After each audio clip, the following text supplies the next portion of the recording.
Hello. Hi, everybody. Welcome back. I have a kitten treat. I'm trying to lure a certain He has a someone. special new flavor, so we're trying to lure him out onto camera. You want a crunchy? Oh, the tail's going. No, Mother, I need my Okay, personal space. okay. He needs his personal space, so I'm going to give him a crunchy and leave him alone. Hi, everybody. We're back. How have you been? Show everybody a really cool t-shirt, which is very fun. And I spilled tea on myself. Don't look at my t-shirt. It'll dry. It's fine.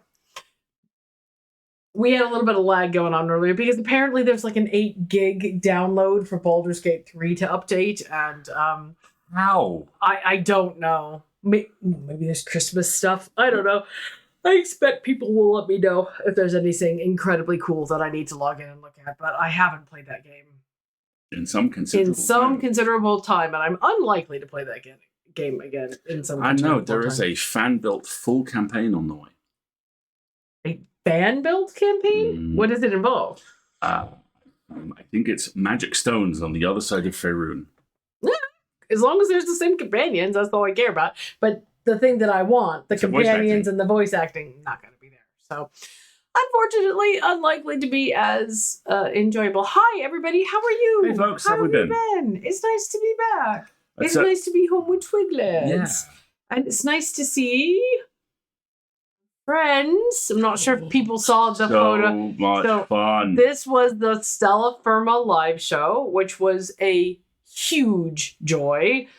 So much chaos. So much fun. Gluffany. Anyway, we had a great time. They, I believe, filmed it for eventual streaming release. Excellent. And it is so very, very good. It was lots of fun. No, Wendy. Hi, Wendy. Yes, you are actually here, Wendy. And I'm glad you are. Yes. Because Wendy... Okay. Hold on. Hold on.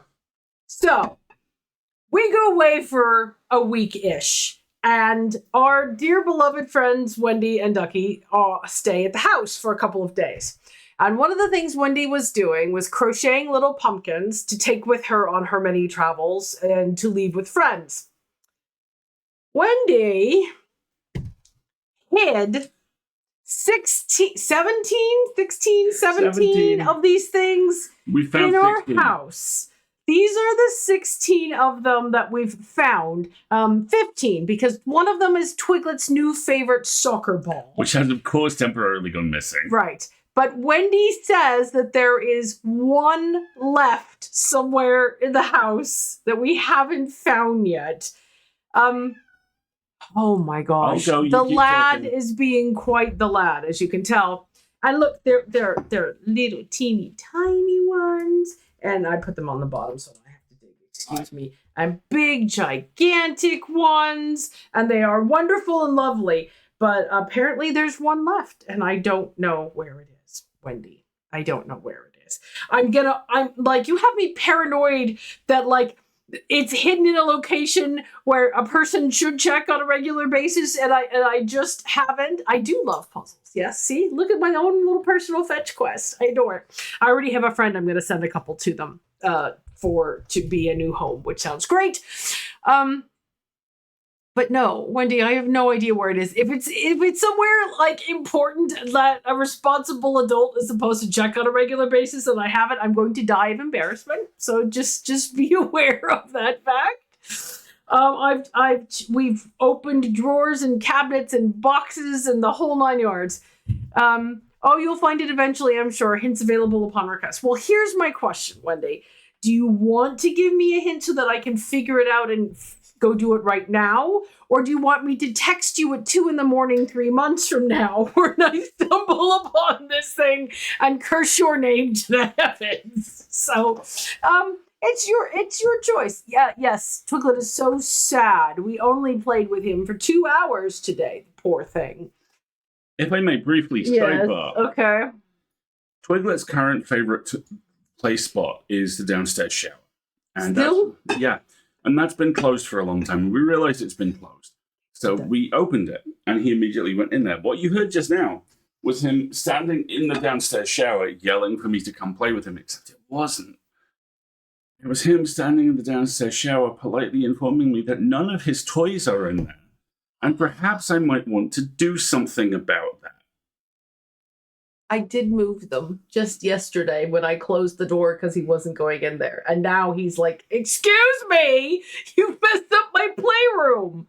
So what did you put in there? I threw a stick in there. I think there's his blue spring is around here somewhere. He was kicking around the kitchen earlier. In there? Yeah, give him one of the little pumpkins. Like that little rainbow one on top. The pride pumpkin. Give him the little rainbow pride pumpkin. Because we're very proud of him. Yes, and Ducky's voting that now would be amusing. What do you think? Ducky votes for the 3 a.m. text when I finally find the thing. How about this? Here's my request, Wendy. Send me a Christmas card and give me a clue in the Christmas card if I haven't found it yet. How's that sound? Or see, now the other thing I'm terrified of is Wendy will come back and she'll hide like 6 more while I'm not looking. Oh, it's far too late for that. What do you mean it's far too late for that? You know the next time Wendy comes here, she'll hide stuff. I know, but now I have to think about what I can make to hide in Wendy's house, and I don't crochet. So Wendy says, you're on. So I've asked her to send us a Christmas card with a clue to see if we can figure it out. Would you like it if I hid some cookies? Would I just give you some cookies the next time we're over? Yeah, I think that'll work. Hey, Durban, how's it going? How's it going? This is a nice, I do cross stitch. Yeah, I don't know if maybe Wendy needs something cross stitch. We can talk about it. Hide cross stitch. But there is, I do have an idea. Do you have the little canvases to hand? I was actually going to ask you where those were. Okay. So one of the things we do whenever we travel, I say we, Alistair started this, and I've just adopted it because I benefited from it greatly the first time we did it, is there is a fantastic website and app, an app and book called Atlas Obscura. And Wendy or Ducky, if you would pull the link and put it in the chat, that'd be great. And Atlas Obscura is just a cataloging of obscure or locations or facts about places all over the world. The first time we did this is when we went to Italy, and we found the world's oldest pharmacy in Florence. And at the time, Alistair was out of shaving foam. He's like, okay, fine, let's go to the world's oldest pharmacy. World's oldest pharmacy is like one of the highest end perfumeries in the world. Also, and I was left on my own devices with a credit card, and I'm not responsible for my actions. Also, when it says world's oldest pharmacy, it isn't kind of, this was founded in 1910. This thing is 1226, I think. It's about 800 years old.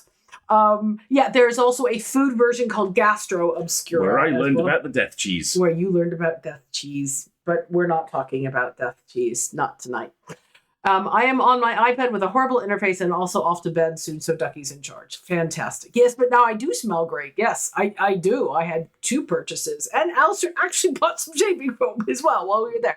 But it's become our habit now whenever we travel to look up Atlas Obscura artifacts, locations, features, where we're going. And one of the ones that we found and went to in Las Vegas was called an art-o-mat. And what this is it's an old cigarette machines that have been converted into art vendors. You basically put a note in the thing and you pick which type of art you would want. So they describe, they all get packaged in little containers that are the size of old cigarette cartons. Or packs, I don't know, I never smoked. So you can say, like, one of them said, I would like a ceramic, or these are landscape paintings, or this is a cyanotype, or this is a piece of jewelry. And then you just put the money in and you pull it and the little box comes out. And that's what I was asking if we could find them, but we'll look at the break. So we went to only one. We didn't go to the second one. There are 200 worldwide. There are 200 artomats worldwide, and there isn't one in the UK, and I'm very upset. But we just learned that you can buy a kit. They sell little artomat kits so that you can make your own and contribute it, because the way it works is they work with artists who make a bunch of these things and then they vend them in machines around the world. It's really, really cool. And so I think Alistair's going to get an artomat make an I ornament would like Christmas. that. I would like that Yeah. very much. We also found a novel vending machine, which is apparently in, I think it's called Third Wall Records. I think it's a Soho, record store in Soho, which I may go check out. Next which weekend. we're going to be quite near in about a week's time. Yeah, because next week is Adventure X, which is it an indie game development Yes. convention specifically? Yeah, basically, it's an indie game development convention focused really strongly on narrative design, which is one of the 5 hats I wear. Yeah. And it's 2 days. It's a series of lectures from people who publish games talking about things that they've done, things that they found, things like how to write comedy in games, how to write very depressing games. I will be stepping out for that one. All kinds of other really good stuff. And tickets opened for it a couple of months ago. And in one of those moments, I'm really working on, I'm really working on having more of. Instead of going, oh, that's really nice. I'm sure people who do that professionally, people who are adults, will have a really good time. And I very consciously went, I am eminently 49. I am people of the... I have 3.5 published games. The fact that I can't talk about most of them is irrelevant.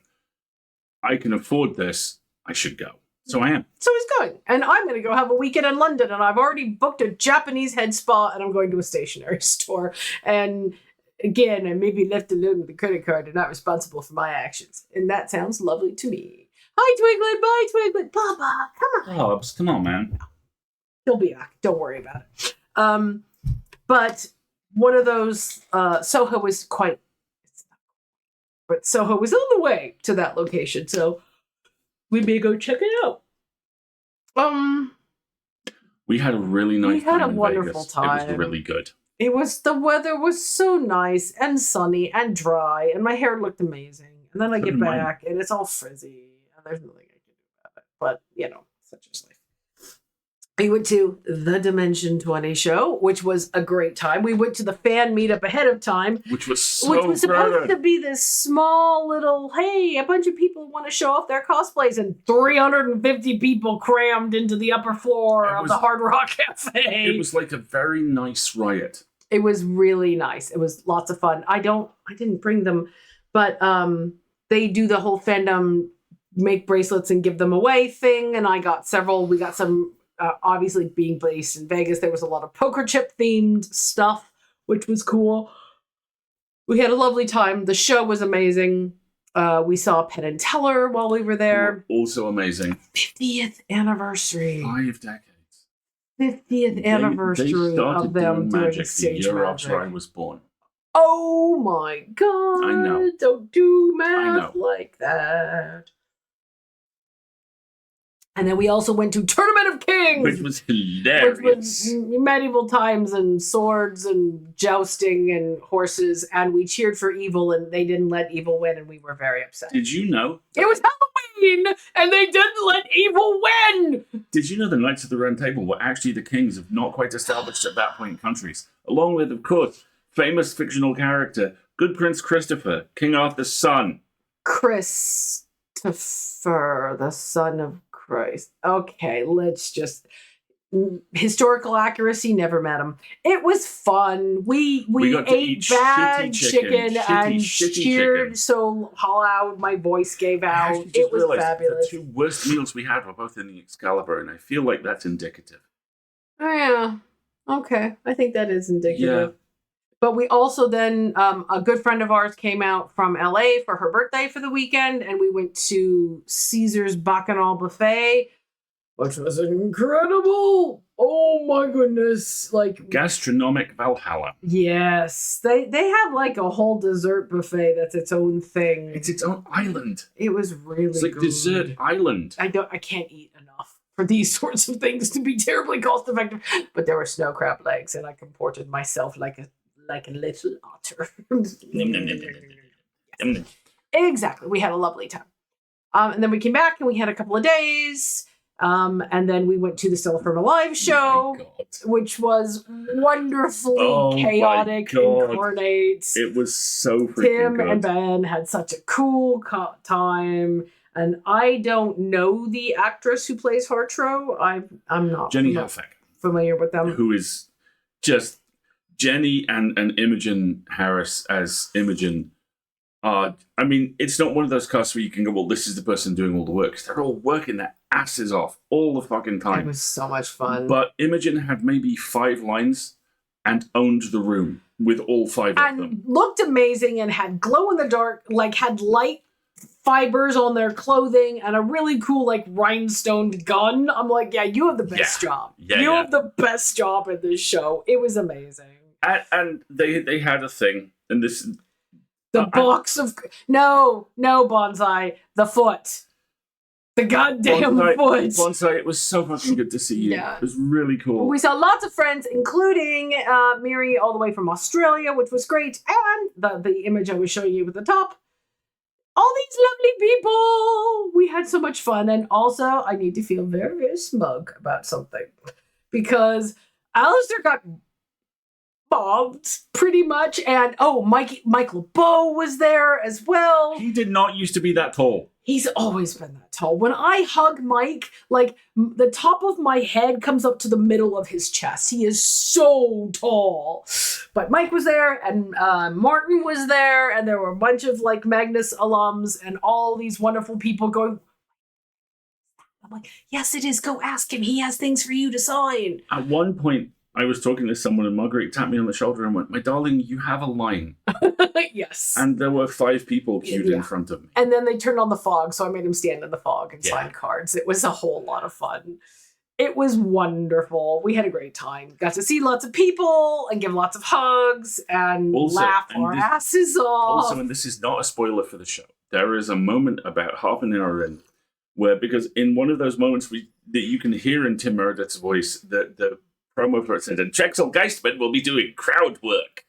And as you met at the door, they basically gave you a little label and said, if you want to be picked on, and I think that's exactly how it was phrased, if you want to be picked on, stick this on. Now, I'm very well trained.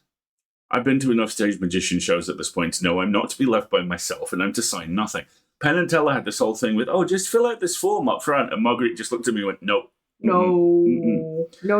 At Stella Firma, I explained this to her. She looked at the sticker, slapped it on my chest and went, get him. There is a moment half an hour in where I had 2 people in the audience ask me who are the 2 guys at the front talking to people. Oh, yes. That was really sweet. About half an hour in, there is a moment where Tim gets off the stage, and there's like 5 minutes about him getting off the stage. Don't worry about that. But Tim takes suggestions from the audience, and it was Ben. It was Tim and Ben. No, it was mostly both of them. No. Tim in particular did this one where his mic cord reached to the lady the person just in front of me, and he made eye contact with me and went, I'm terribly sorry, sir, you're just not interesting. With the microphone. And I've now been officially negged by both Meredith brothers. And I'm really proud of that. It was very sweet. Yes. Oh yeah, uppies. David, I don't want uppies. No, David, I don't want uppies. So God, uppies. Yes, it was delightful. I have to confess, now that it's done and I've cleared the building and none of you are within arm reach of me, I've never listened to an episode of Phil. So good. Not a whole one at all. I was there for the vibes. And the vibes were immaculate. Oh, as when he says, tight. Oh, tight. But more importantly, hi. There we go. Okay, when the recording comes out, you can all understand what that means. But, in the meantime, it was good. It was a wonderful time. We had a lovely time. So, yeah, that's what we've been up to.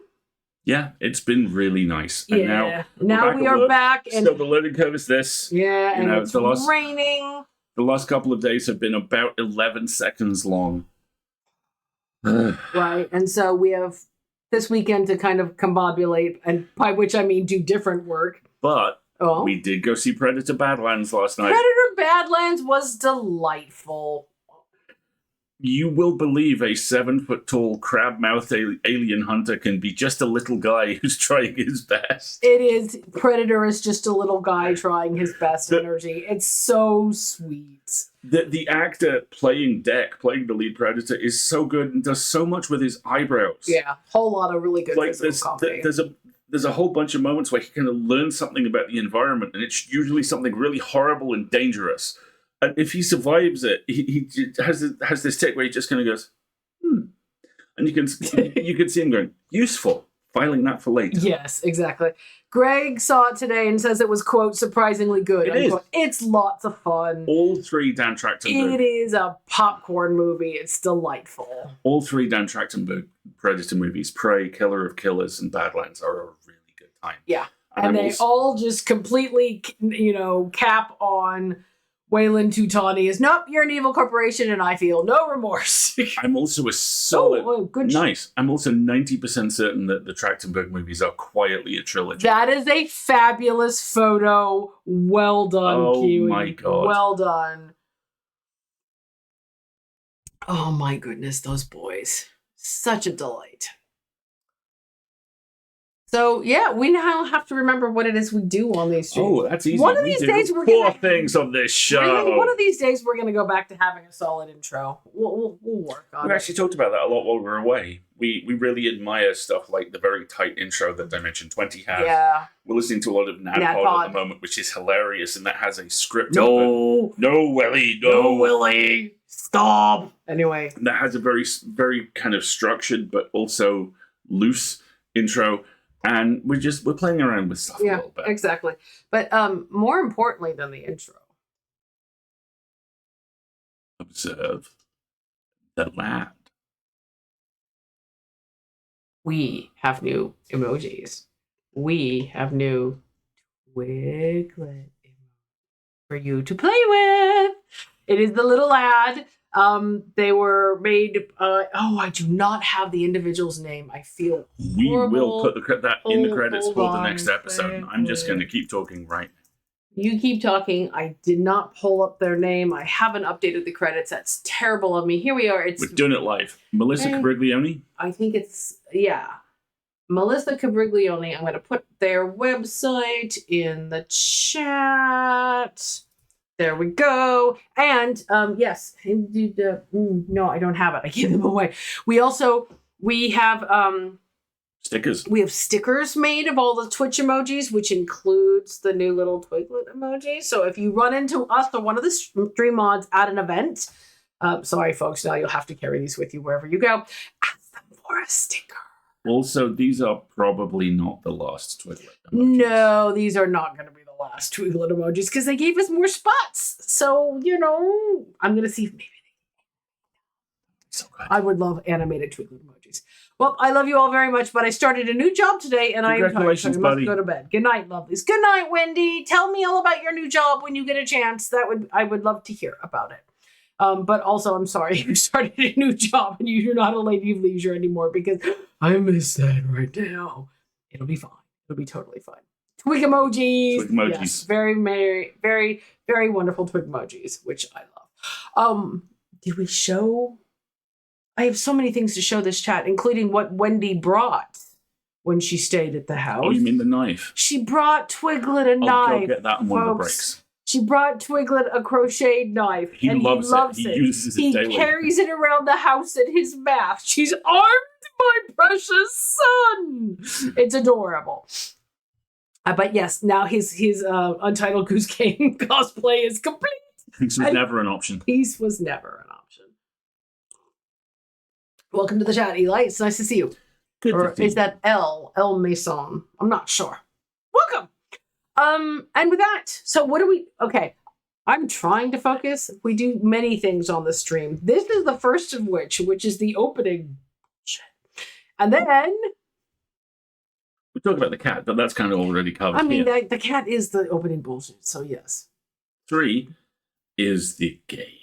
Yes, and then there is the content, as they say. We are playing Strange Antiquities, which is the wonderful anthology sequel to Strange Horticulture by Bad Viking Games. We are maybe approaching. I have no idea. We're over half. We still have shelf space left, so I mean, it can't be that bad, right? Which is lovely, and we'll start that after the break. And then after the break, because we usually do very horror-themed content, we do a little bit of shenanigans at the end of the stream to make sure that you're going to sleep on a laugh as opposed to on a horror cry. That being said... Specky! Hello! Speckington, how's it going? That being said, we haven't actually done shenanigans since we started Strange Antiquities. Well, we haven't we kind of dive into it. Because it's a great game and because it hasn't been so spooky that that we've needed to. Specky, we wanted to show off. We have no emojis. We have Twitter emojis. They're very cute. The little guy. It's the little man. In addition to my other little man, I like to collect little guys. What can I say? So that's what we do on the stream. And so now we're going to take a break and probably go and get some more things for show and tell later on. And then when we come back, we'll play Strange Antiquities. So if you need a snack, if you need a beverage, which we recommend. Oh gosh, my T-Monk's stream. Okay, that's gross. If you need a beverage or a snack, if you need to attend to any pets in your household or take any medication or all of that, now would be a very good time. And we'll be back in a couple of minutes and we'll play some Strange Antiquities once I remember where the button is that sends us to the ad break.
right, and we are back. Come on, Strange Antiquities, you can do it. Apparently, it does not want to be... there on, we game. go. Do the thing. Come on, game. Do the thing. I love you very much. Well done. All right. We still haven't seen the boy, but we also don't hear him. For So like the first time today. he may have gone into ambush predator mode, or maybe he realizes that we're streaming and he doesn't want to be a part of it. I don't know. He'll be back. Or if he won't, we have emojis. It'll hold us over. Right. Let us return to the amazing world of Strange Antiquities. For those of you joining us today, I know Yeah. there are a couple of A first-time good chatters recap. today. That's a great idea. Strange Antiquities is the legacy sequel to Strange Horticulture. That means you don't need to understand or have played Strange Horticulture before. This is just set in the same universe. In fact, Bree, hello. How are you doing? hey, in fact, it's set in the same town. Yes. So the idea is really simple. We are the assistant manager of a antiquities store in a world where magical antiquities in a world where magical antiquities aren't just real, they are useful and kind of commonplace. Yeah, they are very useful common tools. The one problem is we're kind of brand new. And our boss is a dick.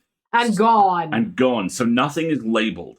So the whole point of the game is identifying via clues from physical appearance of the artifact and the books which we are slowly being given. Yeah.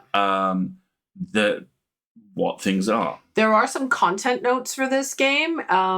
It includes themes of death and dying and horror, and you can find a full list of all the content notes, which may include some spoilers, especially for past episodes, at that link in the chat if you need them. We haven't run into anything truly concerning. There is a spider in the game, a little tiny spider. His name is Tim. Sometimes he shows up He's around the often clock. on the clock in the background. Right. So we can turn it off if it's, we can ask Tim to step away if it's going to be very disturbing for people. So far, we've left it on because he's cute. But with that, we are mid-game. Let's pick things back up. I am. My file. My saved file. Is that where I am? It's like I played too late last time. Detailed files. That was an interesting shape. Oh, According to family legend, an ancestor of mine hid an item of thalamic significance in his burial chamber. It has never been found, but not for lack of trying. I was tempted to search for it myself until I learned that it was in the catacombs in a place known as the Hall of Shields. Perhaps it's better to leave it to those who know what they're doing. Regards, MBM. Didn't we go to the Hall Pretty sure of we found Shields? it. Or so, behold our stuff. More importantly, this is Jupiter, and you can pet him. And he is the bestest kitty, and he's purring. I choose to believe that Jupiter and Ulysses from Power Wash Simulator 2 hang out. Right. So we've unlocked the secret pile of secret stuff. And I've started adding notes to certain things. Like this is my pile of, I think I know what you are, but nobody's asked me for you, so I can't confirm. This one is cursed. Hecka cursed. Yeah, these are both dark artifacts, whatever the heck that means. And this is everything that I've identified at this point, yes? Yes, this is everything we've identified in some of our tools. And we still have whatever this is. We haven't figured out whatever this is. Hello, Bubba. Come and settle down. You want to come watch? Oh, little lad. Never had either, but from vibes. Yep. Come here, sweetie. There we go. Good boy. Good boy. He's thinking. He's thinking about it. Hello, sweet boy. Hi. Oh, he's going to give us the butt, isn't he? All right, well. A remarkable amount of this stream is our cat showing you his ass. Unfortunately, yes. See if you can. You lure have him. stat on both your treats and your donut, my small friend. There you go. Baby. Where am I? I'm here where the game resides. Okay, cool. I look forward to drawing him again for you guys. Okay, by all means, We will. I will collect all the Definitely emojis. be in touch. Thank you for your patience. He doesn't want butt treats, father. I do not desire a butt treats, father. Apparently, he's decided to stare into the middle distance. So if he does something disturbingly cute, we'll put it back up on screen. So we still have whatever this is. which I don't have enough information about just yet. So that's the special drawer.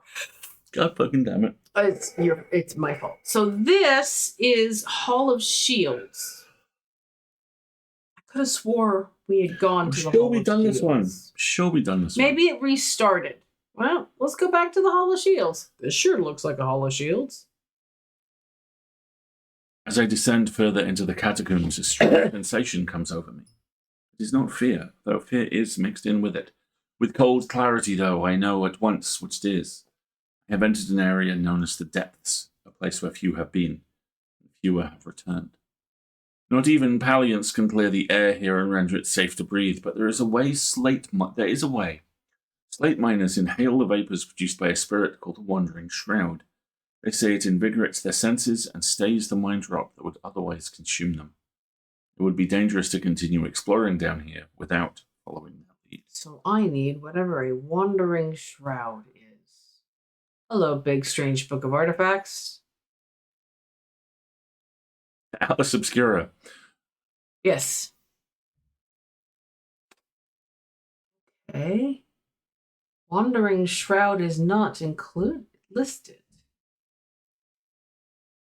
So that means it's probably described as something else.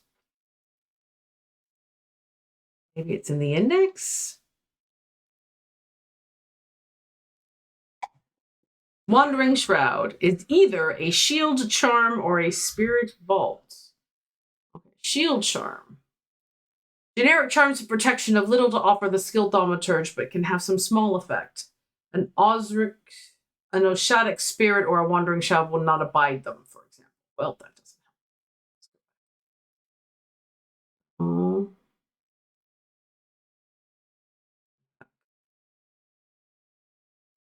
Spirit Vault.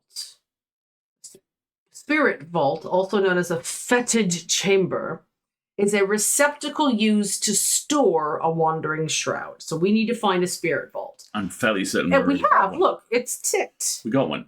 Okay. You're just going to open it. All right, let's go find where it is. Spirit Vault, Spirit Vault. Friendly neighborhood, Spirit Vault. Here we go. Here's the Spirit Vault. I tried to breathe in the vapors from the wandering shroud, but to my horror, I realized that the Spirit Vault is empty. My vision starts to blur as the cloying air of the depths fills my lungs, and I stagger away in a daze. When at last I reach the surface, I take deep breaths of the fresh air, but my lungs ache for some time after. I need to be more careful.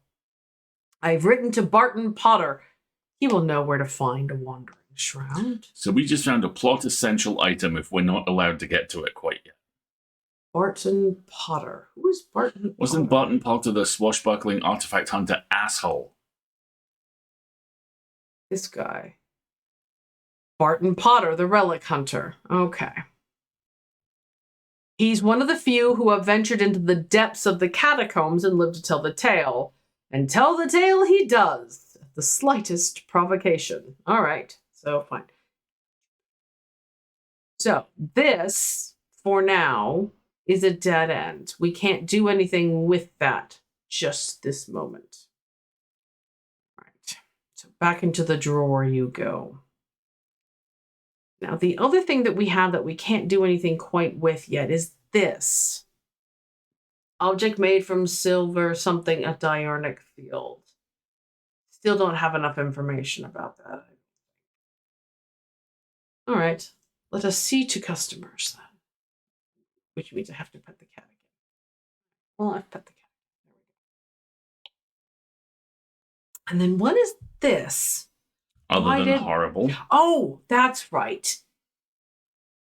Okay, so if you look throughout this book, let me explain what I'm doing here. Made a note of it, but I need to illustrate it. Hold on.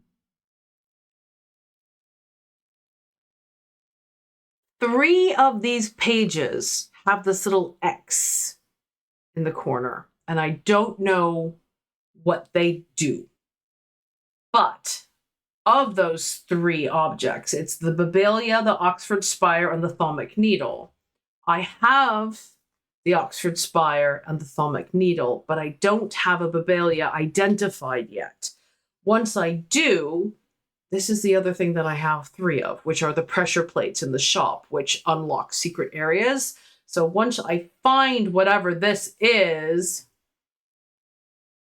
and more importantly, have it identified, I'm going to try and put it right there. So I'm all prepped.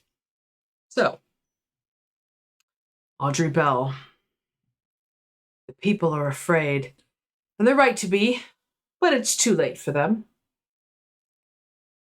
They're of no use to us, but you might be.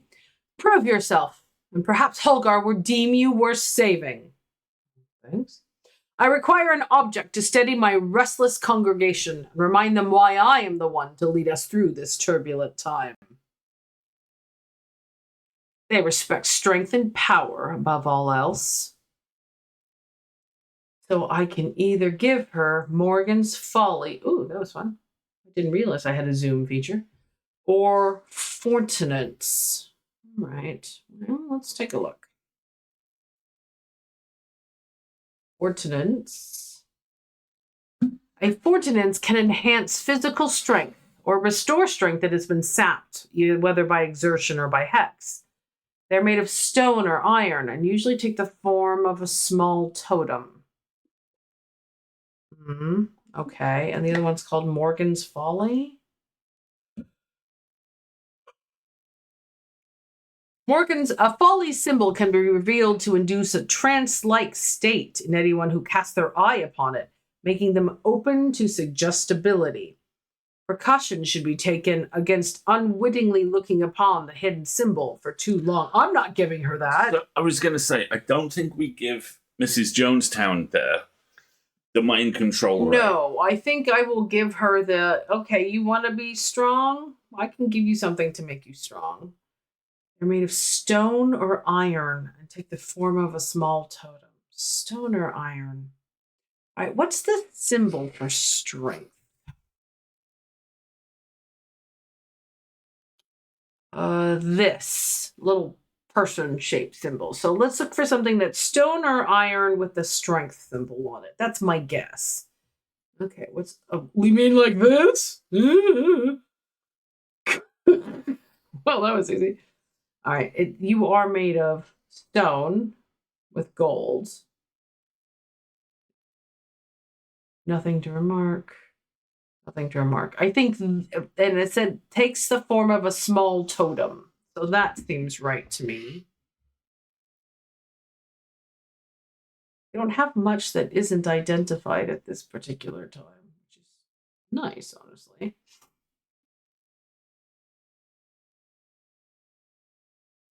All right. So here, have your Fortinance and leave me alone. Oh, you thought creepy. The item bears a symbol of strength and it's made of stone. So yes, you are a Fortinance. Woman's Bane. We were looking for these a couple of events ago. These can be rolled along the tongue to cure Tormund's paralysis or worn about the neck to protect against the curse. Like most items that ward against curses, they emit a diurnic field pattern. Like most items that ward against curses. That's important to know.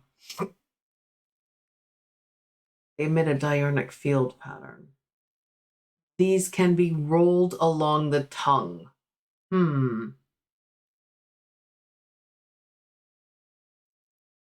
That's the end of the day. But you, where did you? Oh, she took it. Oh, no, here he is. Fortinance.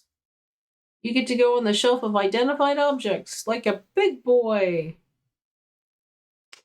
There you go, creepy Bronze Age Kenny. All right.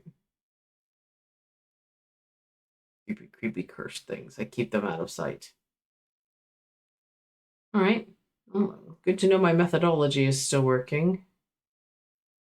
Still no closer to identifying a Babelia.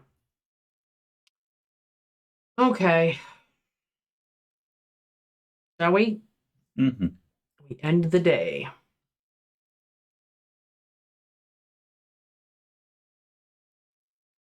Ryder's partner was less fortunate. They found his frozen body a week later.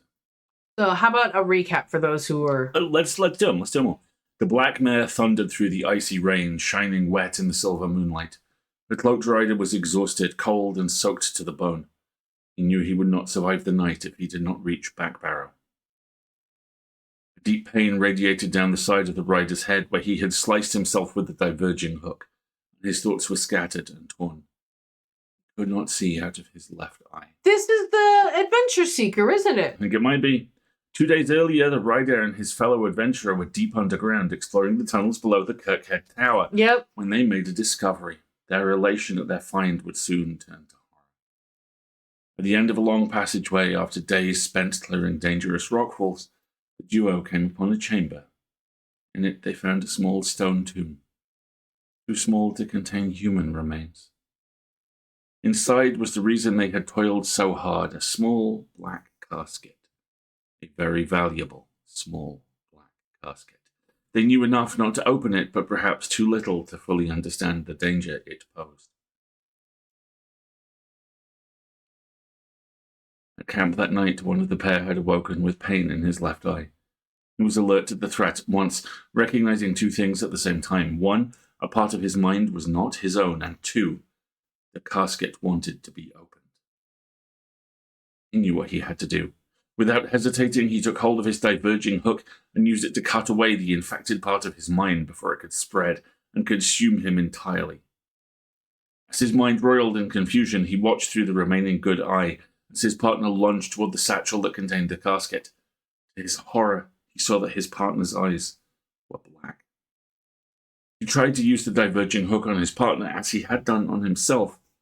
He could find no part of him that had not been taken over by the infection. Infection, so it's a disease. His partner's hands ripped at the satchel, tearing it open and sending the black casket tumbling out. Two men fought as the heavens opened and lightning flashed across the night. Because of course it did. One wrested the casket from the other's grasp and leapt astride his horse, galloping off into the cold, wet darkness. The rider was lucky. He made it to Back Barrow and found refuge there and was nursed back to health. He would later discover his left eye was permanently blackened, like his partner's had been. The rider's partner was less fortunate. They found his frozen body a week later. So we've only got 5 more. Current rate of speed, we've got 3 more sessions of this.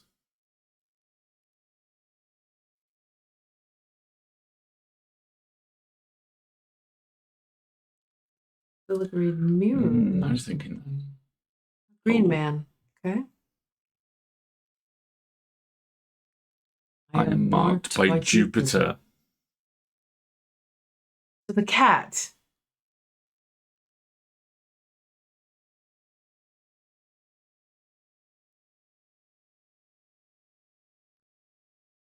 Do we have something on the other side of that? Mm-mm.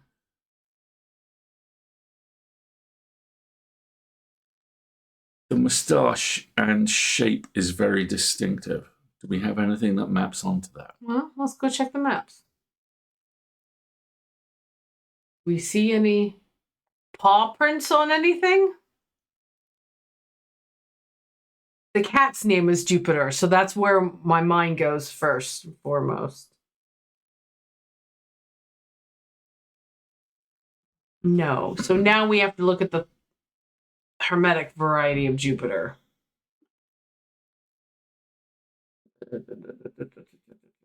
Elements. Jupiter. 10. 2 and the 4 symbol.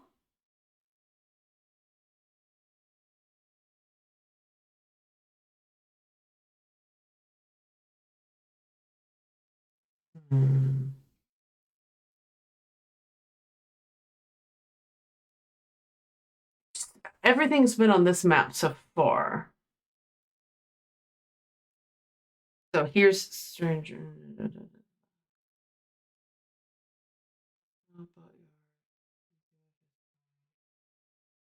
I think about 10.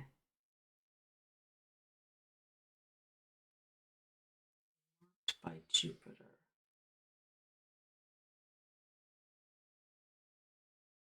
Pull up Jupiter's symbol. Under hermetic. Yeah. It's a 2 and a 4. This.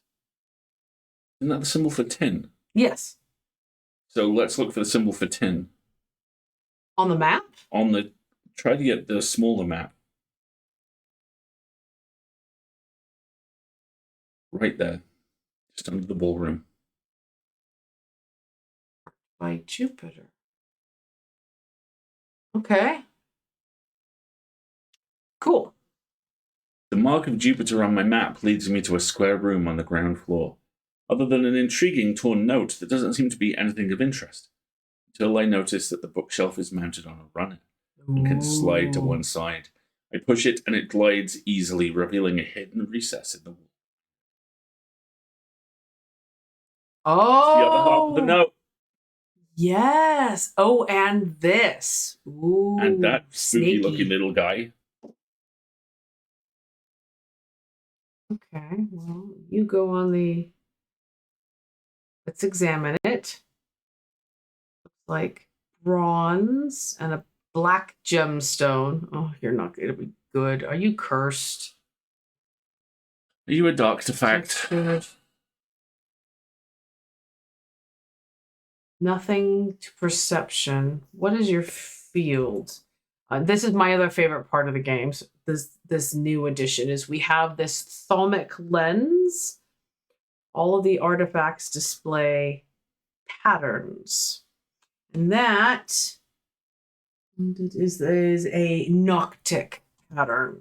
Big surprise with the black stone. So, all right, one of these days I might start just labeling everything with its fields, but I'm not quite there yet. Okay, you're cool. Now you are very interesting. There it is. Castle walls are blocked by a dionic seal. It can be opened by any object made from silver or gold that produces a dionic field. Okay, so the diurnal field is the triple spiral. Castle vaults. So triple spiral. So these are the empty drawers, rather. So object that's made from silver or gold. Diurnal field. You're made of gold. Nope. I'm gonna try and be methodical about this. You're made of gold, aren't you? Virgin hook. Nope. Ekstrom is made of bronze. This is made of gold. Nope. Made of silver? No, iron. Tarnished silver. Nope. Nope. Okay.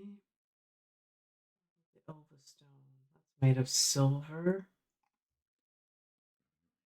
Nope. So just to show everybody what it is I'm looking for, where are the fields? I have a piece of paper with the fields on them. This is a diurnal field. See the 3 circles? That's what I'm looking for, produced by an object made from gold or silver. You made of gold? Gold detailing laid over stone. Let's try it. No. What about this is bronze. Yep.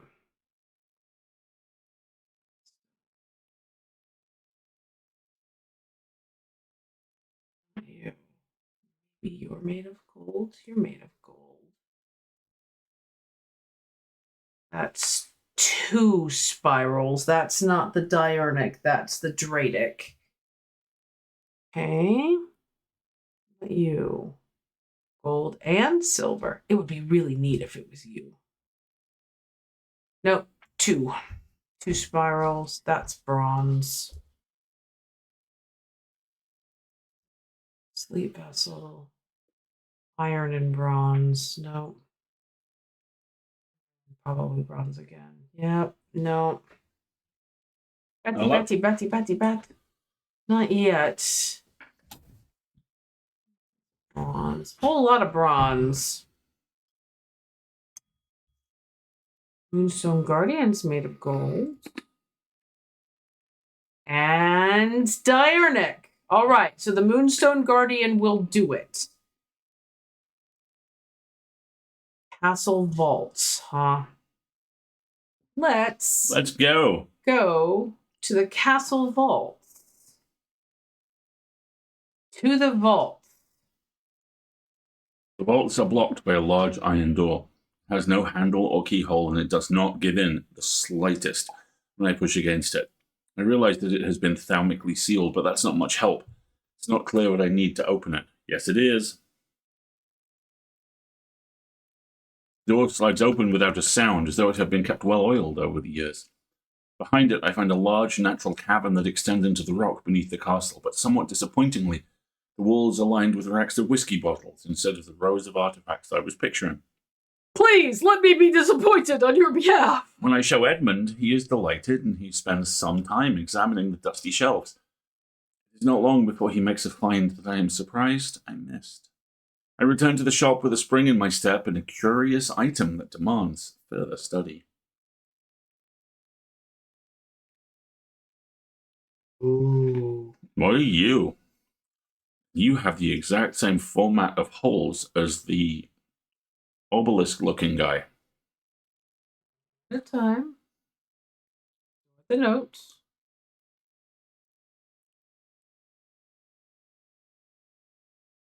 Iron and bronze. The angriest saltine. The angry salt. Sharp edges and engraved symbols.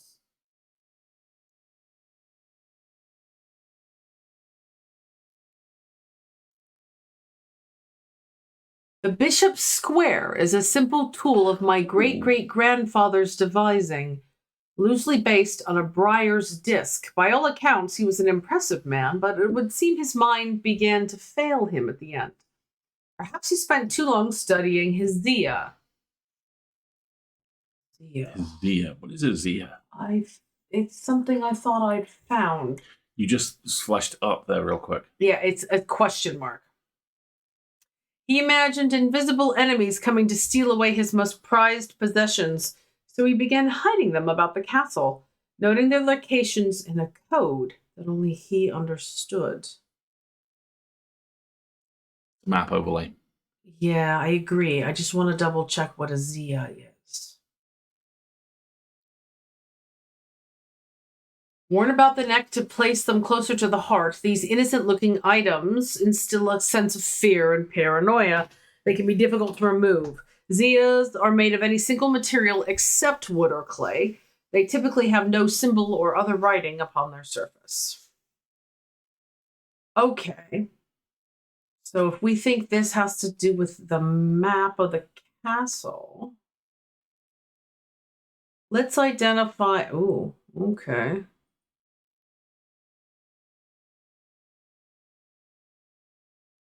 So we're going to get clues about, like, Go Douglas and stuff, right? I think it's another navigation tool. Me too. But we don't have enough of a hint yet to use it. I'm going to put you in the drawer here. Well, let's spend a little bit more time with this map and see if there's anything that points us. I mean, it's easy enough to line up two symbols, right? Like, you know, right here, it can be done. My guess is that the card clues or further writings are going to tell us, hey, go here, go there, etc., etc. Mars in winter, rising in summer. Wait. Hold on.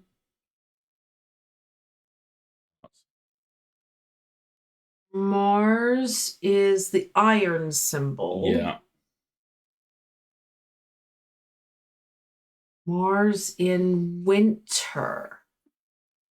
So Mars here. Okay. Go away. Who's the Mars in winter? Rising in summer. Rising in. Okay, which one's summer? This one. Rising in summer. So go here. Click it, see what happens. The kitchens. Smells and sounds of cooking greet me as I enter the castle kitchens. I feel a little foolish as I try to avoid the cook's glares while following the clues left to me by a mad old man. What was I thinking? I'm not going to find anything here. And yet, on the exact spot where the map leads me, there is something. A floorboard that has been cut and replaced. With a little difficulty, I lift it up and feel around in the cavity below before my fingers grasp something hard. Oh, you're alarming. I don't like you. Also, I took a cookie. Hidden knowledge. Use the bishop's square. All right. Made of stone. And there's a black substance, perhaps soot, on it. Hard and cool to the... A chalky black residue that coats my fingertips. Nothing to remark. Nothing to inner perception. I want to translate these symbols on him.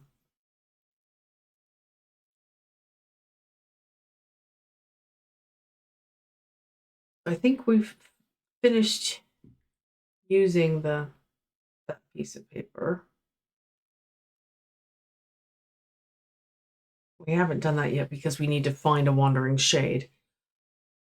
All right. What are you, my friend?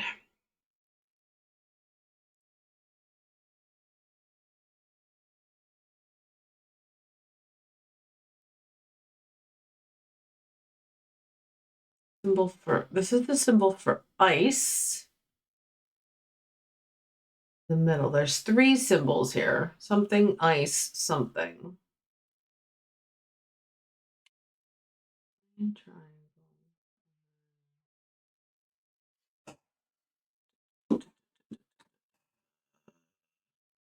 Fire, ice, paralysis? That's terrifying. Fire, ice, paralysis. And then what is the crying facial symbols?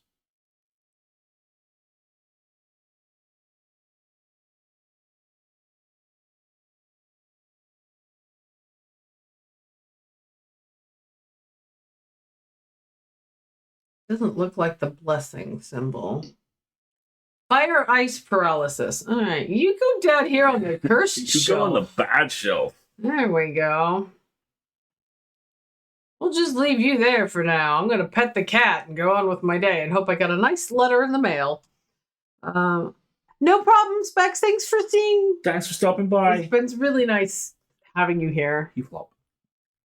Oh, kitty flop. Kitty flop. You can't see it, though. He do a flop. He be oh so cute. Oh, yes. Let's look at his field. That's a great idea. In which, hang on. And then we'll go to our break.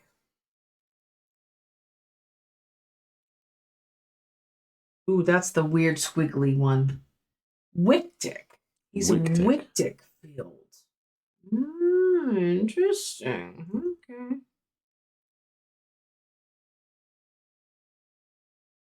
Oh, this thing probably it's also made of gold. This thing also would have unlocked the vault door, but heck if I'm going to use it. But unlocked it in a very cursed way. Dark artifact. Yeah, perception. It takes great effort to tear my eyes away. I wonder if that was the Morgan's Folly. I'll bet. Okay. Well, You want to mark that as Morgan's Folly? yeah.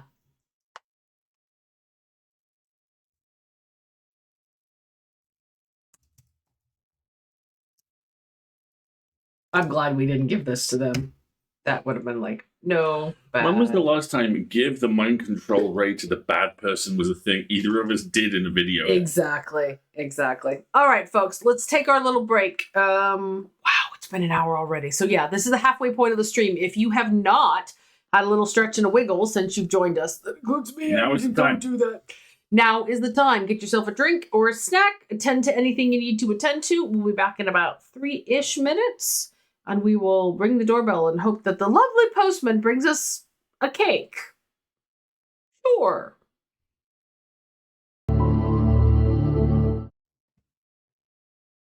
Okay, I also need to get up and stretch.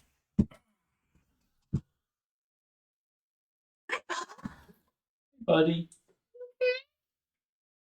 Quite chill.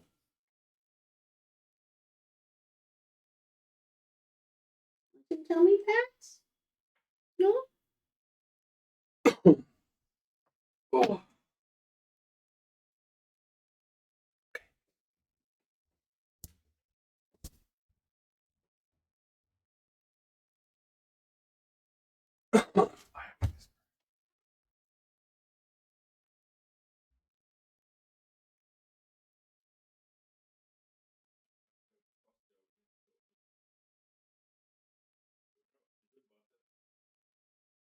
What we just did the stock.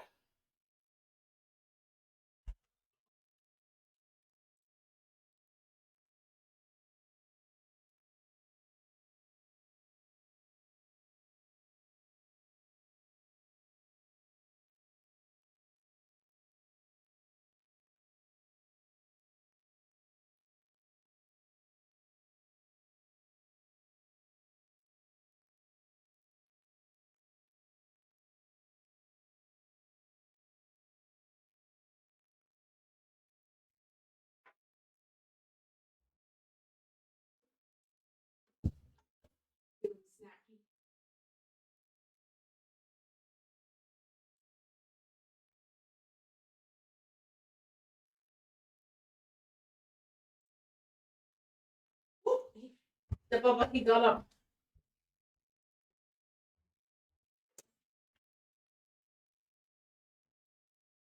I'm feeling a piece of toast off the stream. Okay. I'm doing the 1-minute countdown.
And we're back.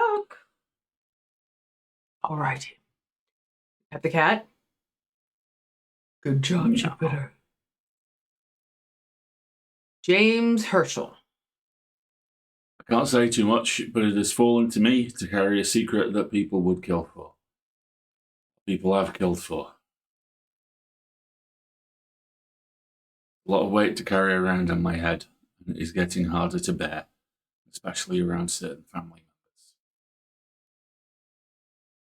It has occurred to me that it would be safer in an ecumenical. Ecumenical? What is an ecumenical? And what's his last name? Herschel. Herschel. Have anybody named Herschel?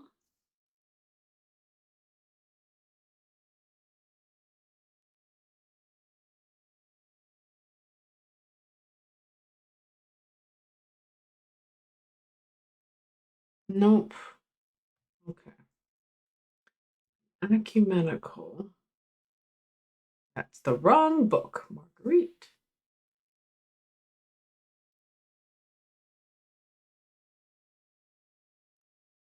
An ecumenical is a receptacle, commonly featuring a memento mori that acts as an aid to recollection. A memory cannot reside in both the mind and the ecumenical at the same time, and it cannot be stored indefinitely. When a memory has been left for long periods, it can begin to emit unpleasant vapors. An empty ecumenical, on the other hand, has an ominous presence, pulling at the threads of one mind. Memento mori, a reminder of death. Look at this shape of the coffin here. So there's definitely something unusual about this item. I can't quite put my finger on it, though. This is the other thing that it comes to mind. That looks very containment-y. I also note with interest that it has the exact same skull design on it as the mask.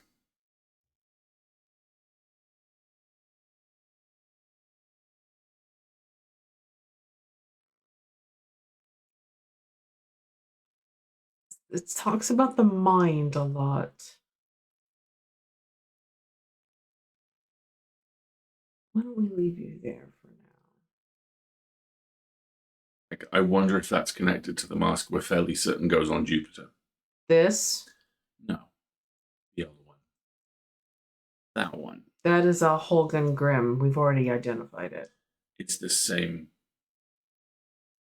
facial Both structure. of these are good categories because they both have a receptacle featuring a memento mori. This isn't a receptacle. I wonder if this is a locket. A hinge. Look. It's a locket. Oh, what's that symbol? What's that symbol? Sideways crescent with 3 tear shapes. Blessings.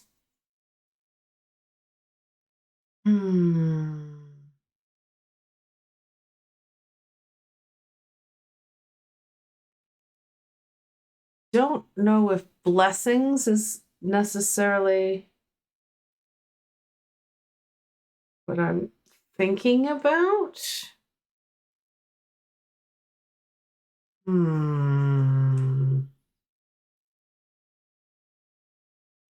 This is acts as an aid to recollection. And its presence, pulling at the threads of one mind. It has an ominous presence. It feels unusual, not hot exactly, but energetic somehow. Oh, God. I can't tell if that low hum is coming from the item or my own imagination. Oh, put that down. And move. Yeah. I don't think you're what I'm looking for. You're nasty. This is a receptacle with a memento mori on it, which makes me think it's the ecumenical. Well, wait a minute.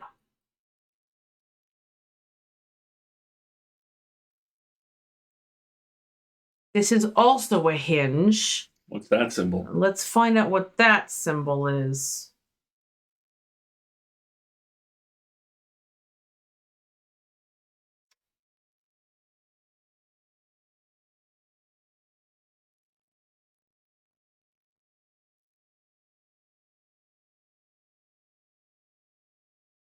Well, that one by itself is soap.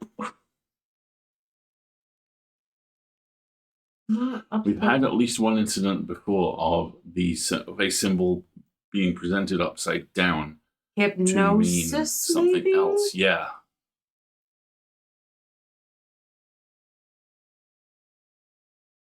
An engraved symbol, a symbol of hypnosis. So is this a symbol of... But it doesn't have a memento mori on it. No. So my instinct is, your instinct is right.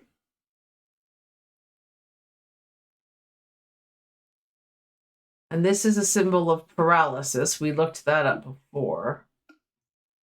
I think it's this. It seems to match all of the characteristics. Nope. All right.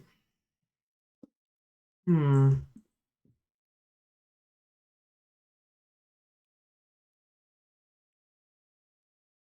going to leave you open, though. Hang you back up. With you. All right. Receptacle featuring a memento mori.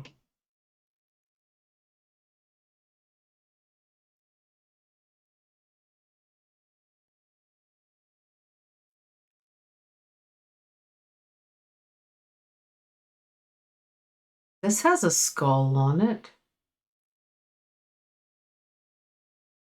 But it's not hollow. It's not a receptacle.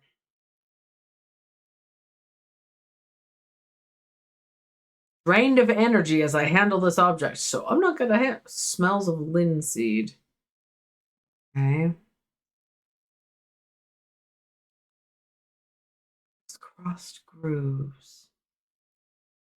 Chills my blood to hold it. Okay, no. Oh, duh. Crisscrossed grooves. No, look. It's a receptacle with the memento mori on it. Oh, dude.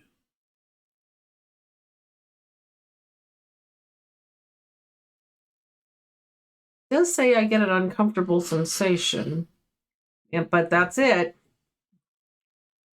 There's an hourglass motif on the box, which is a memento mori. And on closer inspection, it produces an unpleasant suggestion, suggesting it is empty. There we go. A shadow anchor. It's sometimes used in the practice of shadow casting, the art of projecting one's presence outside of the body. Without an anchor, minds have been known to become lost. Shadow anchor designs can vary greatly. Some prefer pendants, whereas others prefer to clutch a totem in their hand. Some make use of symbology, where others use gemstones. They will always produce a field from the individual branch, however. Interesting. Okay. Complicated thing. All right, ecumenical. Onto the shelf of known objects. Let me just put my really difficult memories in this box. Basically. Terribly British. Running out of room. I'll just put the difficult things in here and never talk about it.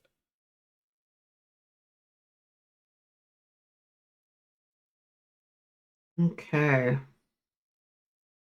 Get a little thin on the ground here. Get you over. You are all the cursed nasty objects. You guys can come over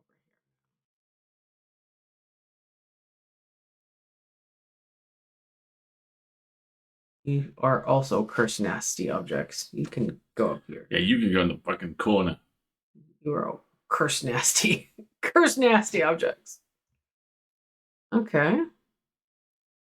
Now can the postman please bring me a lovely letter? That would be nice. Yay! People are getting restless. Followers of Holgar have been marching throughout the streets with that crazed priest at their head. Not long ago, that sort of behaviour wouldn't have been tolerated here in Undermere. Now there are people joining in. This is why you don't give the cult leader the mind control ray. Right, exactly.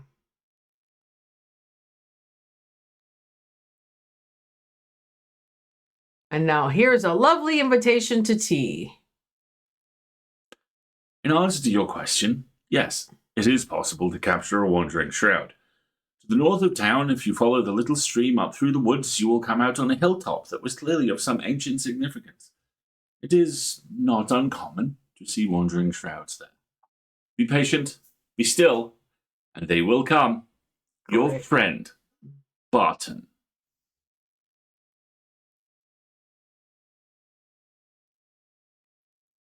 Creepy.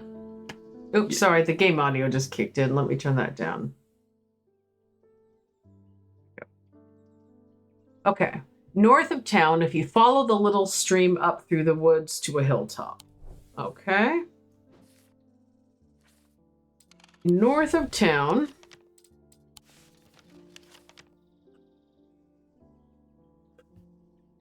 Follow the little stream. Through the woods to a hilltop.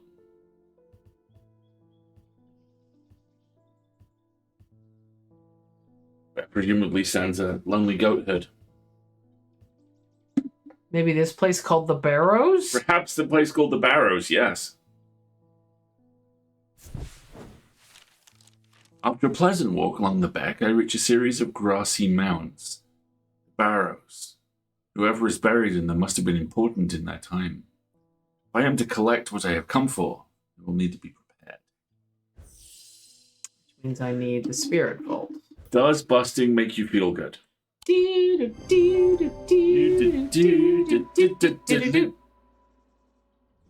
People on this chat who weren't born when that movie came. Do shut up. I sit and wait, quietly and patiently, not certain of what exactly I'm looking for. And for some time, nothing happens. And then, long after my mind is drifted towards a warm fire and a hearty supper, I notice movement in the corner of my eye. A strange, thin mist has formed near one of the barrows. It seems to produce a sort of dark light, a contradiction that my eyes have trouble perceiving clearly. The ethereal creature, for surely this is a creature of some kind, ambles towards the vault that I have left out for this purpose. I daren't breathe as it slowly nestles itself within the receptacle. Hall of Shields, baby! Oh, look! Look at it! What? Oh, it's steaming. It is outgassing. Has a smell like rotten egg. No, she's steaming. Yeah, that is spirit fog.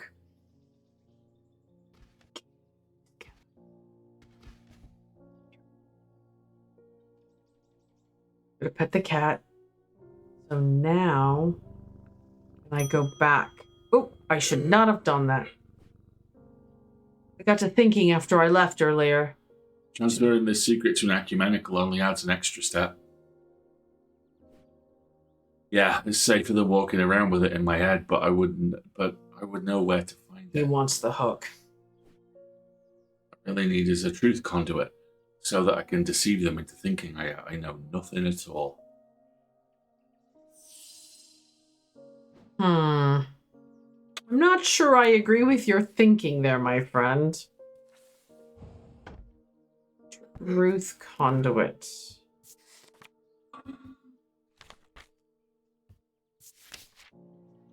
These items are used by tricksters and swindlers to distort and deceive.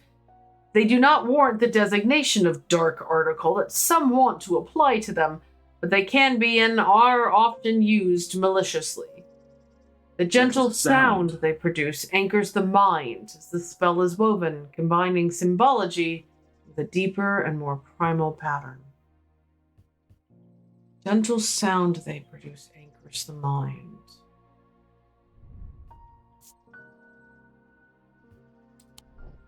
Doesn't this make a sound? Makes a soft tinkling sound when it moves. Yeah. And here's my question about, is it a truth conduit? How does it make you feel?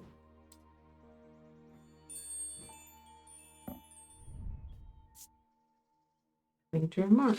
Okay. But I think this is a truth conduit. Yep. This item bears a symbol of deception, and it makes a gentle sound. An abrasive melee. Mether. Mether. I think it's this third mug. This type of method is used to purge unwanted memories. As with any procedure that can alter the mind, it should be used sparingly and considerately. Methods are typically used in communal ceremonies designed to be easily passed from person to person.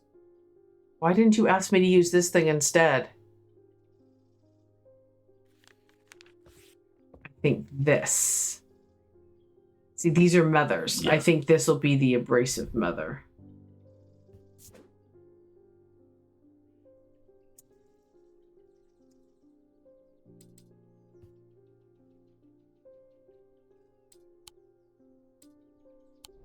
See, it's got the multiple handles on it.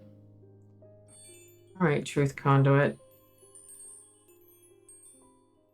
Why don't you stay down here with this scary, scary spirit bolt? On the yelling on the right.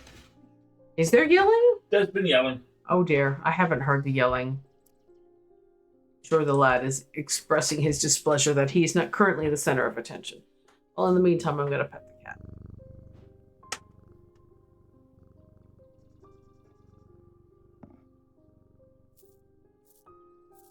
Reorganize my shelves because I can. Yes, that appears to be the child wants attention. All right, so shall we? When Alistair gets back, shall we return to the Hall of Shields?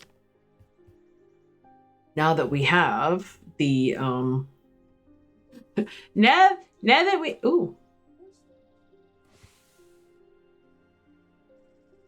Oh, I hear him. I think this is only going to be used in the house, is my guess. That makes the most sense.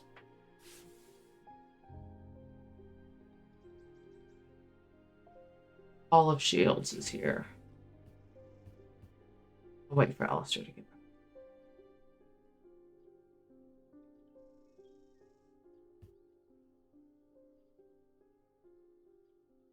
In the meantime, I'm going to have my snack. I have candy corn that I brought back from the US, and I'm eating it in my cute little ceramic paper pot thing, which I love so much. Was he just upset he was not the center of attention? He was on top of the fridge going, no one else is in this room. Well, that's right, son. That is correct. I don't like it. Well, that's okay. We're going to go back to the Hall of Shields now that we have a shroud in a jar. We had to capture a gas mask. Yeah. As I descend further into the catacombs, This is the same thing. It would be dangerous to continue exploring down here without following their lead. You saying it's dangerous to go alone? I shouldn't take this. I breathe deeply from the spirit vault and it clears my mind. You are huffing a ghost, my friend. You ghost huffer. I don't care to linger too long down here, but I forge on until I reach the unmistakable Hall of Shields. A stone sarcophagus sits on a raised portion of rock in the center of the cavern. I hold the torch close to better see the inscription on the side of the tomb. Ghost huffer. It reads, "Sun's light will reveal my gift." Mystified, I cast my eye up to the walls of the cavern and search the shields for some other clue, but nothing stands out. So we need to use another item, something that projects the light of the sun. Sun's light will reveal my gift. Ooh. Oof. All right, hold on. Hold that thought. Go look at the sun. To the index. Diddle-a-diddle-a-doo.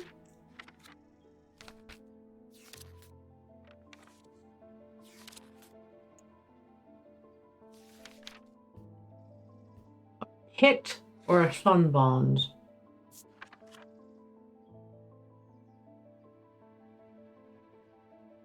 The three different elements that make up a pit allegedly represent the earth, the sun, and death. These energies balance in such a way that the objects do not produce a recognizable thaumic field. So that will be the freaky, freaky bird. They can be directed to emit powerful vibrations capable of cracking solid rock. Oh, hold on.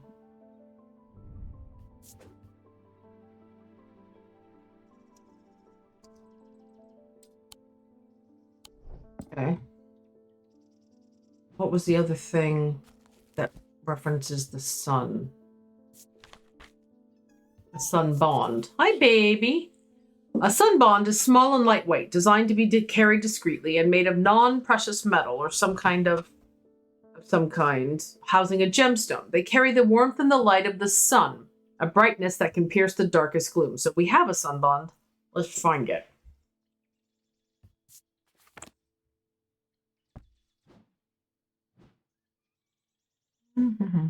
Here's a sun bond.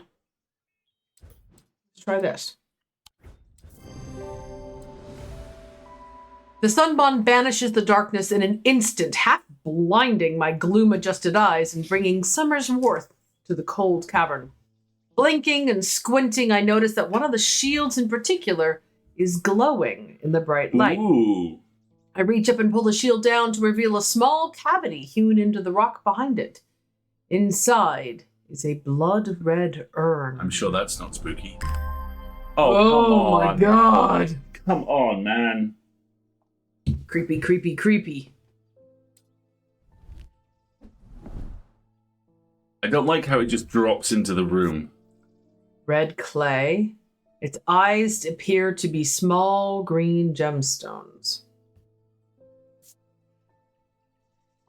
Raised detailing. It's warm and smooth. Nothing to remark about scent or sound. I find it unsettling. The eyes seem to pierce my soul. You get to go on the cursed shelf!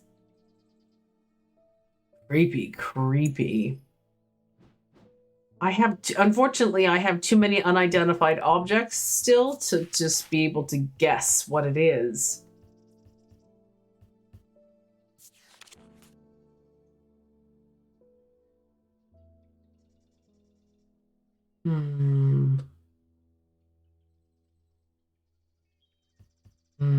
No way of knowing. Okay, we'll wait to see if it becomes relevant later. Well, that was a fun sojourn into the catacombs. Now I have a creepy blood-red jar on my shelf. And I still have a ghost that I'm apparently inclined to huff. So I should probably get rid of that. Evelyn Bennett. Please have something normal you want. I've never felt more tired or more devoid of life. Yeah, that's relatable. An apathy is settled in my bones that I do not seem able to shift. But while I still have breath in my lungs, I will not succumb without a fight. By the grace of Grey, I will find a way forward.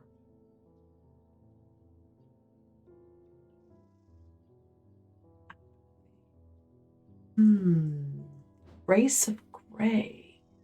I don't know if I've heard that expression before. You haven't, I don't think.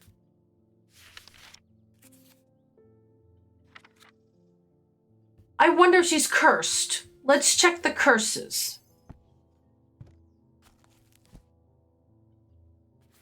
No. Necrosis of the flesh. Heart constriction. They feel as though they are choking. No, that's not it. Burning from the inside out? No. Poison of the mind. Increasingly vivid nightmares. Blue tint to the eyes, mouth and tongue so that speech becomes impossible. No, it's not a curse. Is apathy in my index?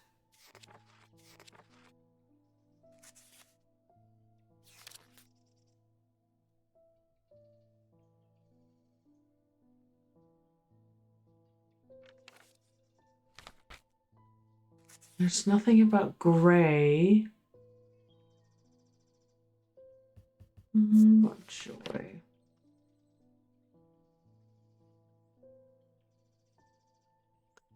What about a Selenic totem? Oh. It can be imbued with a sentiment or feeling, such as love or joy, and then held tightly to recall that feeling. Grey is a mildly Selenic color. Yeah. Selenic totem might be. I was looking under joy. It came out.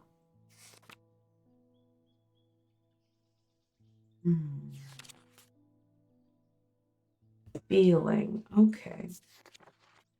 Binding seed. Punishment that amplifies feelings of guilt and shame. No, thank you. And then again, a Selenic totem. I think let's try that.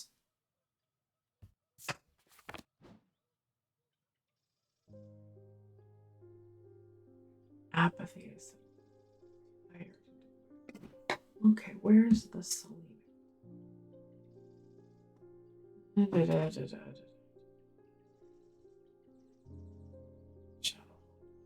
Selenic totem. Try this. Well, before I give it to you, let me examine it. I'm overcome by a warm, loving emotion. So yeah, maybe this will help. No. No. All right. It was worth a shot.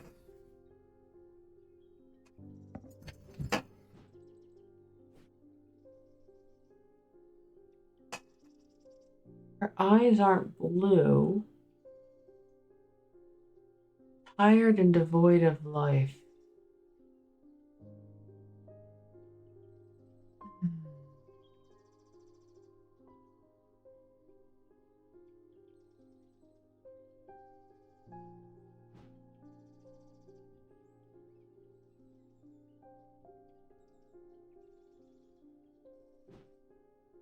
You might need a hint for this one. I think I need a Gray's Grace here. By the grace of Gray. Okay. Do I have something called a Gray's Grace? Worn as a pendant to dispel melancholy. They share the design of a shadow catcher. Okay. Do we have a shadow catcher? I have a Gray's Grace. I just need to find it. There's a Gray's Grace. That was the clue. Grace of Gray. I looked up Gray and I didn't find it. Here you go. Here's your holy symbol. Identify. Closer inspection reveals that it does indeed dispel melancholy. Here you go. Please don't anybody ask anything taxing of me. It might send me over the edge today. Oh. You want my wandering shroud, you shroud huffer. I've had a tip-off about something rather exciting. You come across the so-called nameless gods. Did you also know that the tailstones that you sometimes find in high places were once doorways of a kind? Here's the exciting part. An inscription that has appeared on the stone that sits atop Weatherlow. This is where you come in. I'm confident that a pit will open the doorway. The other option is a Babelia to read the inscription. Oh, but I want a Babelia. But they say that if you read the language of the nameless gods, you become cursed, which I can't say I like the sound of. Leaning towards the more direct approach, but then again, that could be dangerous too. Okay. I'm pretty sure this is a pit. Gonna give him Noah Lyle's heroic, gentle little head tilt. But I want the Babelia because if once I identify it, I can put it there. What clues have we got for Babelia?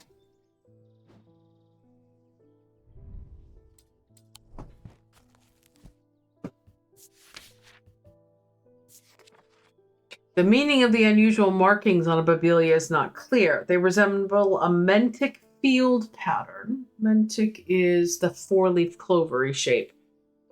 But the items themselves do not produce a mentic field. They can be used to aid with translation of foreign texts, although they require some skill to make full use. This ability does not transfer to spoken language.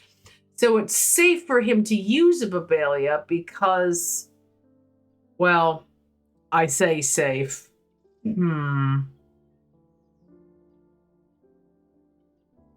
resemble a mentic field pattern, but the items themselves do not produce a mentic field.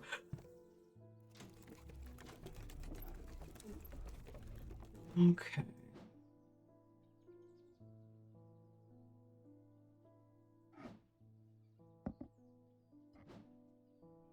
I think this is a pit because it produces no field. What does it say? It said the markings The meaning of the unusual markings on a Babelia is not clear. They resemble a mentic field.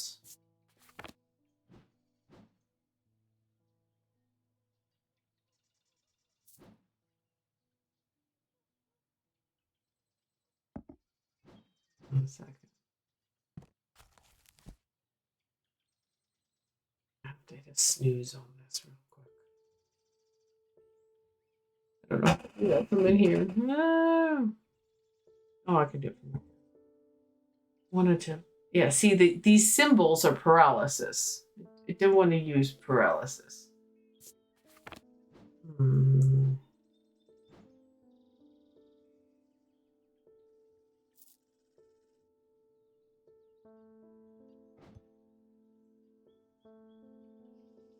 The markings resemble a mimetic field. Which they do. But it doesn't produce one. See, this is a diurnal field. I don't see how that would help anybody in translation, though.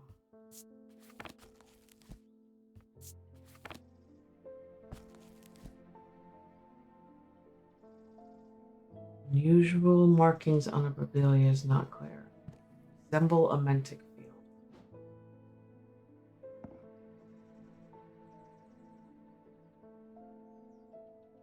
Meaning of the markings is unclear. You got two things with weird markings on them. That's one of them. The frankly terrifying little guy with the crying face is the other. Yep, because I don't know what this is. That's not a mentic field.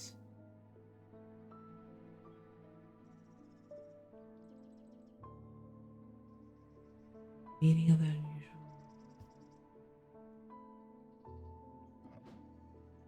I think what I need to do is put together a mentic field pattern.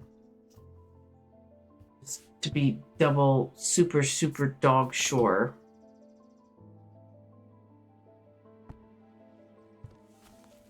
Alright. Go to a mentic. Nope, come back. Mentic is of the mind. So let me play with this just to make sure I know what I'm doing. You need to go there.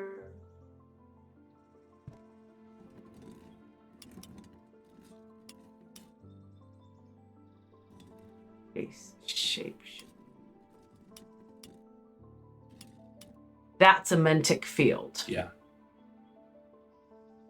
Is that clover shape?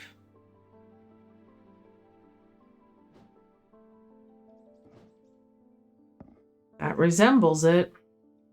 Sure does.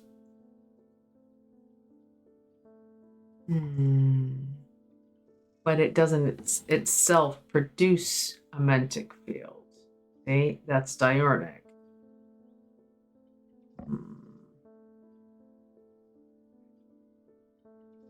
Okay. Let's give this a go. Let's try and say, here, have a Babelia.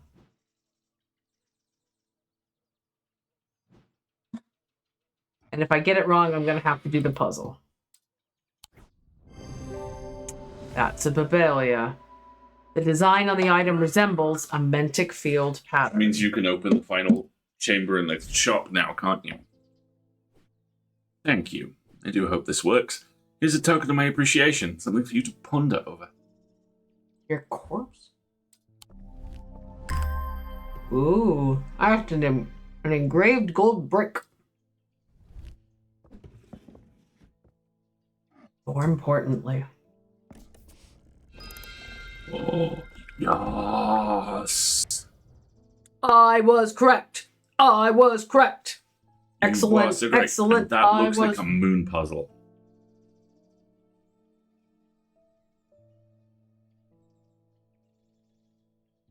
I can push various buttons.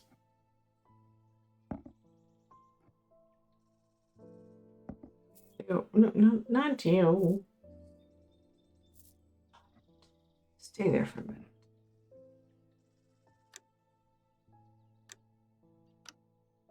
Okay. All right. It's this. It's the clock puzzle again, isn't it? Yeah. That's the correct. No, it's not.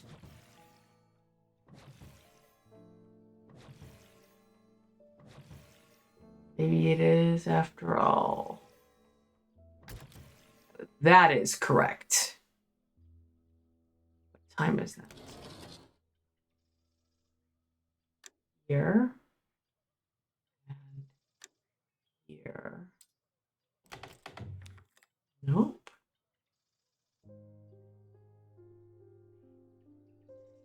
It's 10 o'clock and 12 o'clock though.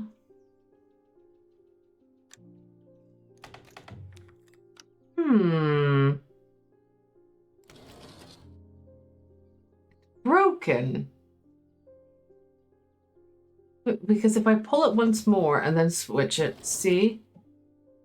It gives me 3 solid hands. But when I do it this way, I gotta go through all of this again.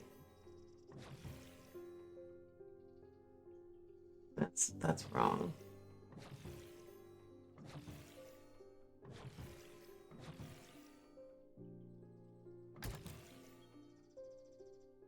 Made a clicky noise.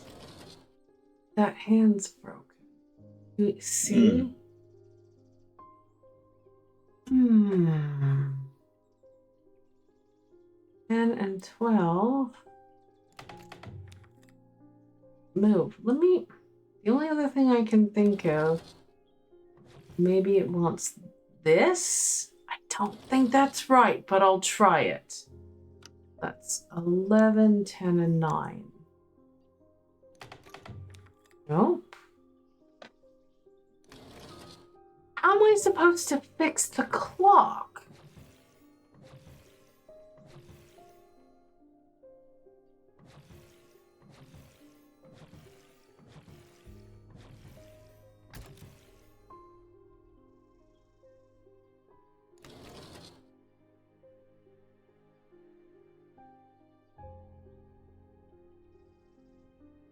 Do I have anything about stopping time? Oh, there are stars around the crescent.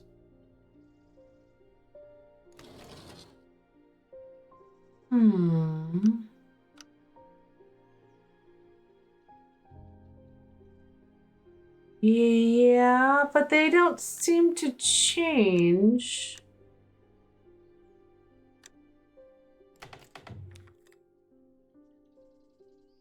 Depends. Look, even if I pull the stars don't change, no matter what phase the moon is in.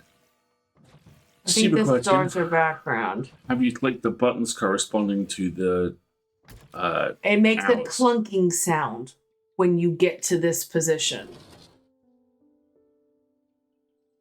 Yeah, I tried.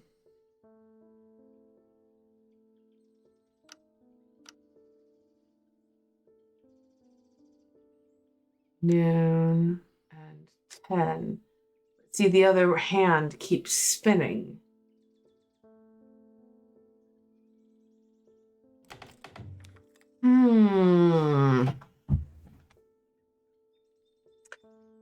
Do I have something that can stop time?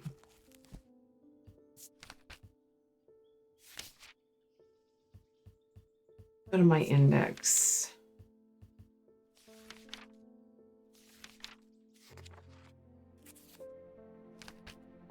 Can I stop time? No, I have no interest. Am I secretly Mentopolis?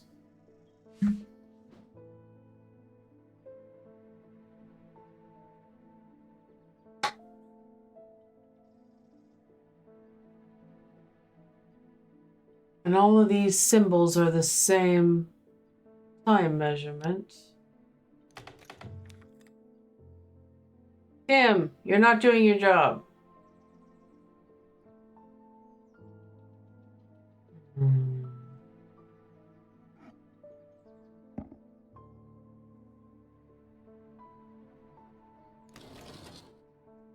That's correct. How do I fix the clock?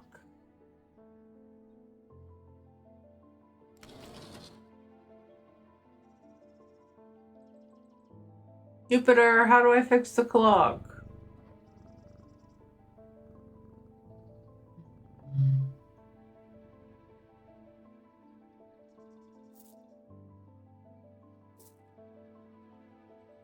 Hmm.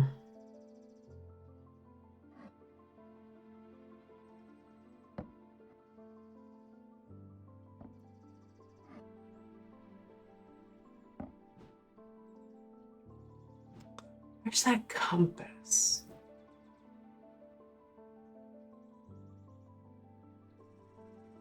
Resident compass isn't doing any good.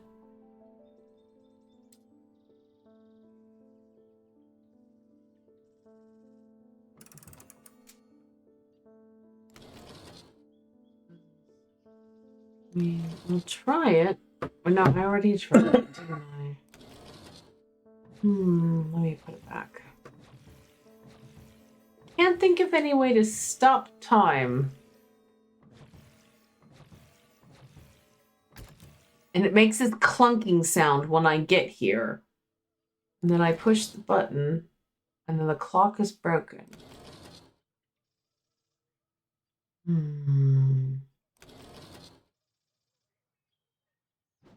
Anything with the bishops? No. Reset the clock. Okay.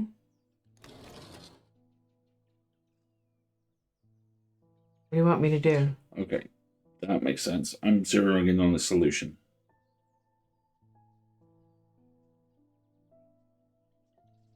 All I can do is pull it. So, yeah, flip the clock until we get the correct moon phase.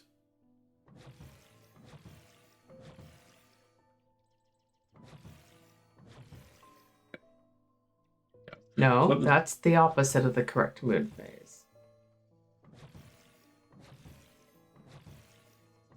That's the correct moon phase. Cool. Flip the clock back. Broken hands. Because we've had this interface before. There's a hand at 10. The second hand is stuck at 12. But the hour hand keeps spinning.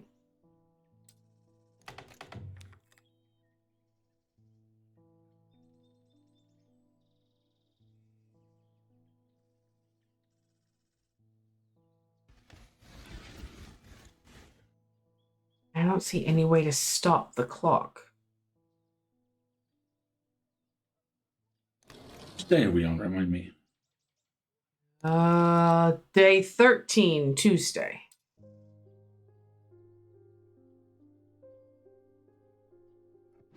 While you do that, I'm going to take a look at this.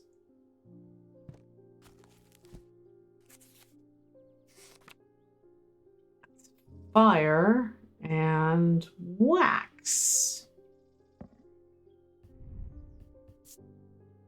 Made of yellow sandstone. Oh my god, it's Lilu Dallas Multipath. Lilu Dallas Multipass. Oh, it's a big carved block of sandstone. Fire and wax. Thank you for playing.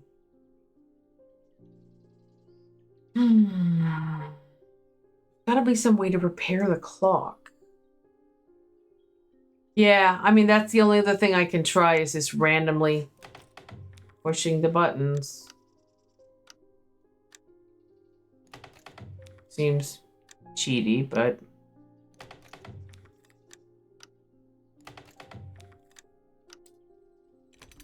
There it goes. It was supposed to be at 5 o'clock for some reason. You got it? What the... Fuckity fuck. Fuckity fuck is this? It's gooey. I don't like it. What is that symbol?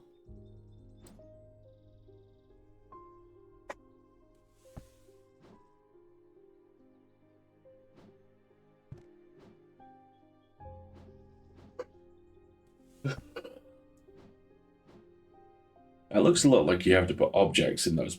You portals. do. I'm almost positive.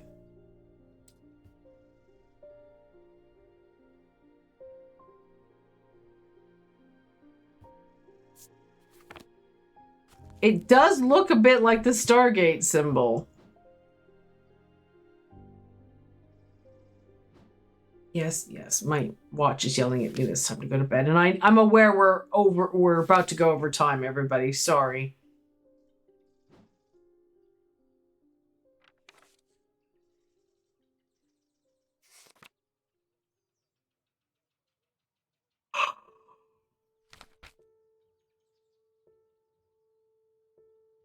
Not finding a good translation for this symbol.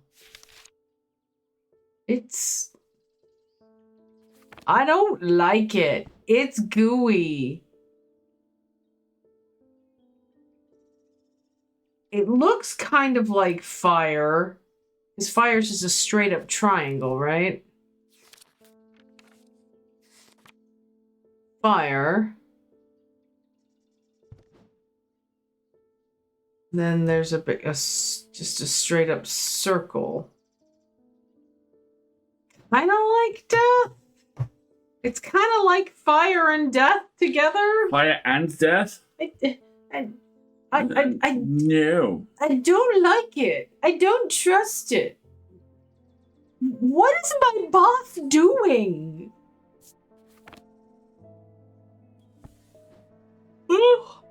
We've discovered what this is, and now I'm going to leave. Because it's creepy. Thank you, goodbye. Right?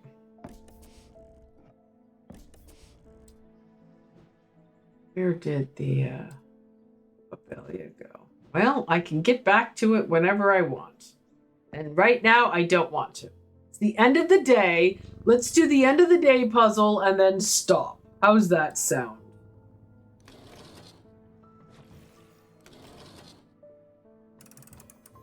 What time do we want it to be, you know? Okay. We're going to end the day now. It's creepy.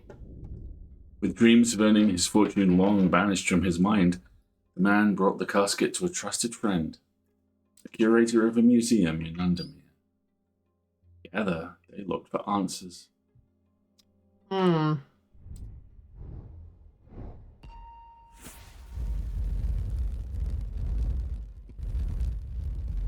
Ooh. There are some bad guys with swords. Ooh. Knight of Thorns. I am buried with the Knight of Thorns. Well done. Read enough AK Faulkner. Hey, Drew. I am buried with the Knight of Thorns. So, okay. So, back to the underground. But I think that is enough for today. Okay. Oh.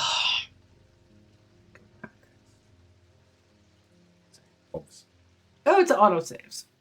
It's a nice thing about the game is it autosaves and I don't have to worry about it.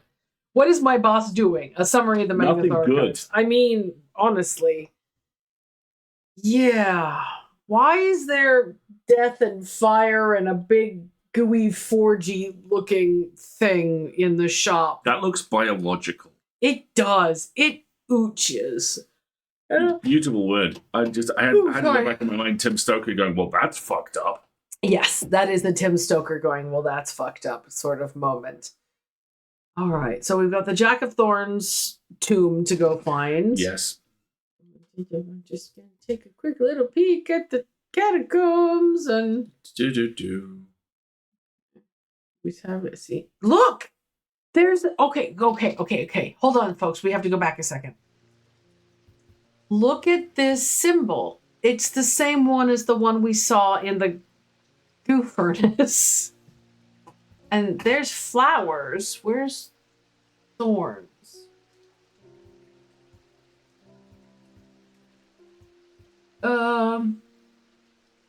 That doesn't look like thorns.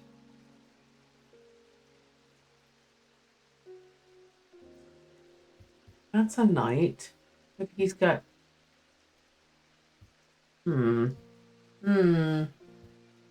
Part of me wants to really misbehave and go here. See what happens. Maybe we'll do that next time. Not today. You want to do it now? It's late. No, Okay. we'll save it for next time. Okay, I have to behave. I have to behave. Okay, now we've reached a part of the stream where we tell everybody where we're going to be next. And that's actually really easy because we're back in all our usual places. Yep. Next up, you will see us on Friday when the full lid goes live. We have some very funny results of the Zoran Mamdani sign generator. Oh, yeah. We have a great play out with album art that will instantly make you understand why I like it. And we're talking about chance and community in Stella Firma, D20, and everything in between. Yep, exactly. Wow. Well done. Thank you. Good job. And then we will be back as long as no one wants you to get a cask of Amontillado. Yeah, exactly. And then For the love of God, Montressa. God damn it, Montressa. Fuck's sake, Montressa. I like that one. And then we will be back on Sunday with the glorious, beautiful, relaxing, wonderful Sword of the Sea. And in the, okay, now you have to go in the dark underworld level, which is where we left, isn't it? It's on top of a... Oh, that's right. We went through the cave with the surfing and surf the walls on the murals and it lights up the fire. And then you're in a big old whiteout standing on top of a giant skeleton. Dead Robo Knight with a laser coming out of his eye. Yeah, something like that. Something metal as F like that. That's what will be on. We're not on top of spaghetti. Nice try though. Old Smoky. And that will be Sunday on our A&M Sunday morning chill streams at 10:30 UK time. And then we'll be back here next Wednesday to figure out what the fuck. I am buried with the Knight of Thorns. So we got to go find the Knight of Thorns and take something from his tomb. Never beaten those grave robbing allegations. It belongs in a museum. Just ask the British, right? There we go. I think that's everything. I think that's it. Thank you so much for joining us, folks. It's really good to be back. It is nice to be back. I've been Alistair. I've been Marguerite. Somewhere over there is Twiglet. We'll see you on Friday. And this has been fun. We'll see you next time. Have a good rest of your day. Stall for a minute while I remember what the button it is I'm supposed to press. I'm such a professional. Toad's profesh. This has been great. Have a good night. Hopefully not on nightmare fuel. I don't think that was nightmare fuel. I don't know. The biological-esque, like, forge creation thingy is a little creepy. You just close the door on it. It's fine. No, thank you. No, thank you, the ocean.